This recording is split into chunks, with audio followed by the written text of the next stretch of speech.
Kontrolnya udah dipasang. Ini udah semua, baterai udah dicolok. Oke, kunci kontak. Bismillah.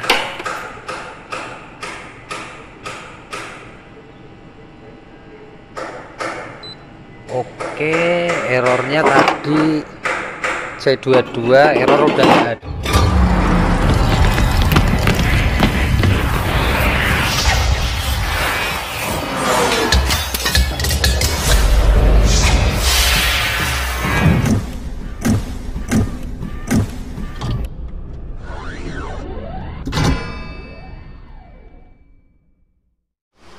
Udah disolderin semua IC-nya, terus ya kasih cairan pembersih supaya. Nah, sebelumnya saya mau menjelaskan itu sebenarnya IC-nya kenapa diganti, karena itu kebakar semua.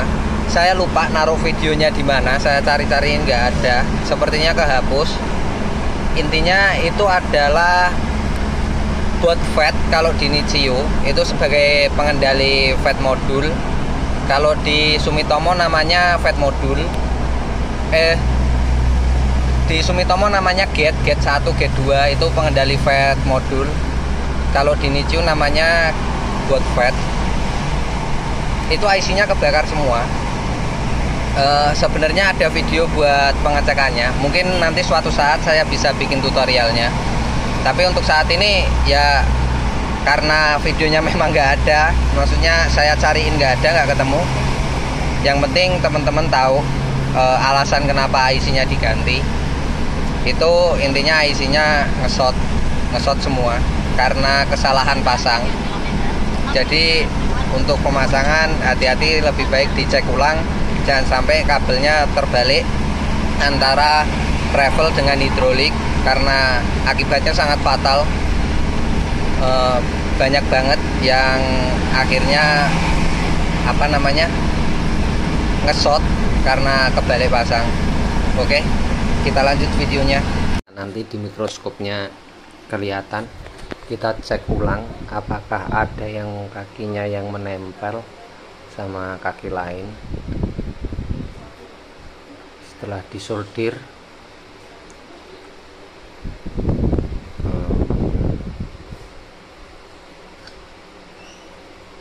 oke, aman. Setelah aman, tetap walaupun udah diganti, cek ulang untuk resistor yang kecil-kecil ini, yang 6R8 sama 1R0 itu resistor fuse ya. 1R0 sama 6R8 ini resistor fuse, jadi dicek lagi, dicek ulang sama diodanya gitu. Lanjut ke tahap selanjutnya, kita cek PCB logic boardnya. Yang yang ini kan kasusnya terbalik antara travel dengan hidrolik ya. Jadi tetap kata senior saya, sesama teknisi, guru saya, itu pasti ininya juga kena logic boardnya. Jadi kita cek dulu. Nah, pertama ngecek resistor dulu semua komponen, karena kita nggak ada skema, jadi ya semua komponen di sini kita cek dulu secara fisik ataupun secara pengukuran menggunakan multi. Kalau sudah dirasa aman, karena di sini saya tadi udah cek semuanya aman di sini untuk resistornya, jadi kita lanjut ke pengecekan IC. Nah, pengecekan IC itu banyak sekali metodenya, bisa pakai dioda, bisa pakai bunyi bip atau alarm ya, yang di multitester gitu. Untuk paling mudah itu menggunakan bunyi bip, tapi terkadang nggak akurat juga. Saya biasanya menggunakan dioda. Kalau pakai bip itu nggak ketemu, terus saya akan menggunakan metode dioda. Itu kita lihat daya drop nilai diodanya di dalam IC itu apa. Nah, sebelum mulai pengecekan, teman-teman bisa cari dulu datasheet IC-nya. Misalnya kayak IC ini, datasheetnya seperti apa, pin groundnya di mana gitu. Nah, ciri-ciri pin ground itu akan selalu terhubung. Ini saya udah ambil ground dari sini ya, akan selalu terhubung dengan semua kaki IC. Nah itu bunyi, kita tes sini juga bunyi, kita cek sini juga bunyi.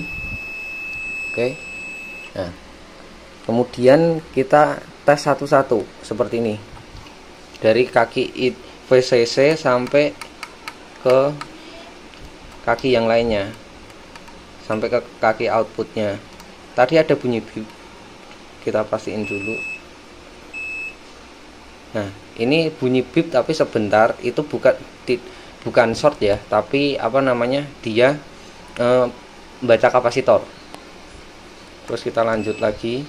Nah kalau ini udah pasti kaki ground, jadi di datasheet juga nanti kelihatan, berarti ini enggak short. Tuh tadi bunyi bip tapi sebentar.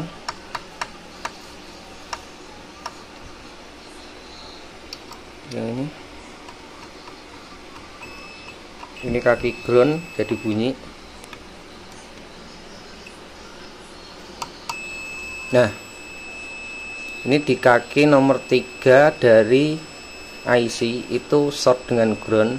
Nanti kita akan coba lepas ini beneran short atau beneran IC nya short, atau memang dia dari wire PCB nya memang dapat ground gitu.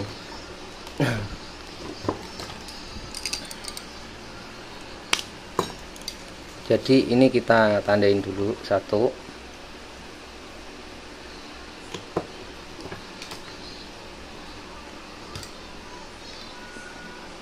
Terus selanjutnya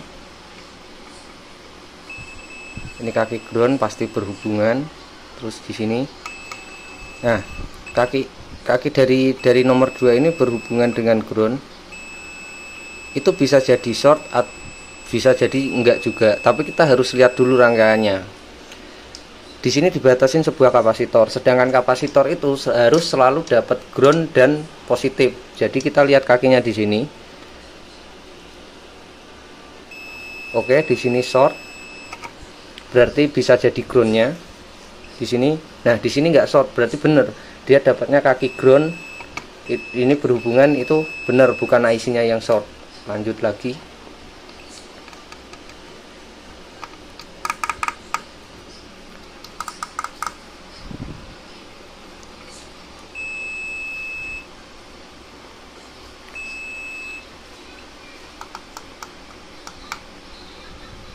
Oke, mungkin cukup dulu. Feeling saya sih ini short, jadi ini coba tak lepas dulu, nanti kita ukur ulang apakah dia beneran short atau enggak gitu.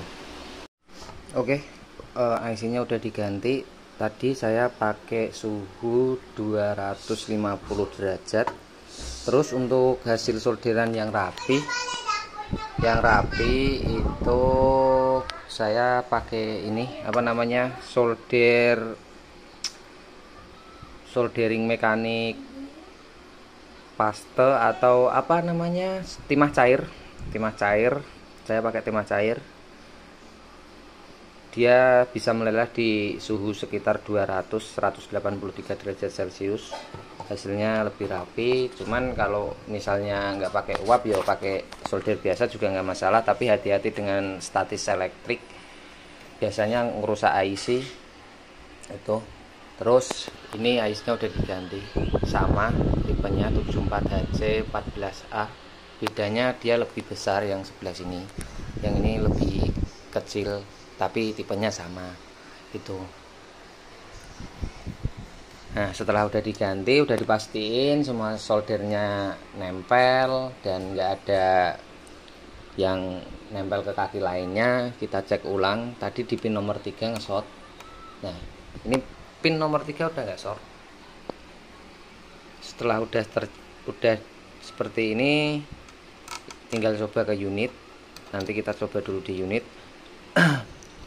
Yang jadi masalah gini, terkadang walaupun udah diganti itu tetap masih ada error ya, mungkin masih ada komponen lain yang rusak, atau bisa memang dari IC utamanya yang rusak gitu.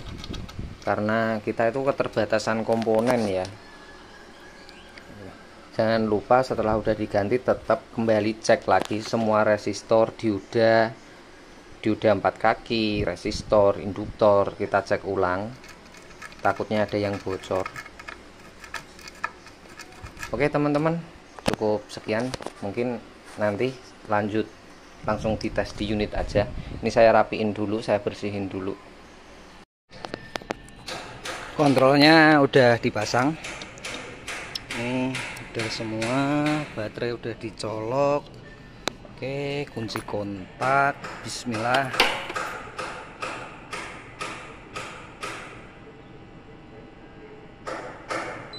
Oke, errornya tadi C22, error udah nggak ada. Kita tes fungsi hidrolik normal, kemudian kita tes maju mundurnya, maju karena tempatnya sempit, yuk maju nih, sak maju nih. Nabrak guys. Oke. Mundur, oke, mundur mau, maju mau, berarti normal. Alhamdulillah, rampung. Oke, cukup sekian teman-teman, mudah-mudahan bermanfaat. Dukung terus channelnya. Yo, intinya itu sih. Kalau pengecekan kayak yang tadi, dari utamanya ini IC aman, nggak panas.